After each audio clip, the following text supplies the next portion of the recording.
How to log in Telegram web in 2025. Hey everybody, welcome to the channel. In this video, I'm going to guide you on how you can log into Telegram web in 2025. So without any further ado, let's get started with today's video. To log into Telegram web, what you have to do is Telegram web means the browser version, right? So you can simply use web.telegram.org website in this case and just log in from there as well, or you can use the app if you want to use on a mobile.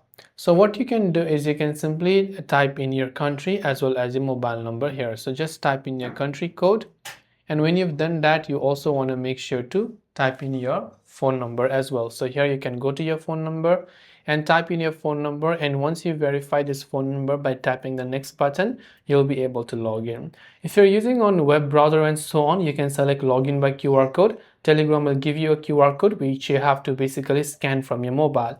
So on your mobile app, you can launch the Telegram app, tap the three lines icon there and go to settings.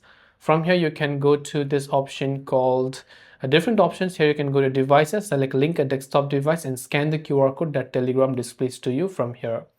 And this way you can log in Telegram web in 2025. Hope this video helped you out. If you have any questions, feel free to leave them down below. Thanks for watching and see you in the next video.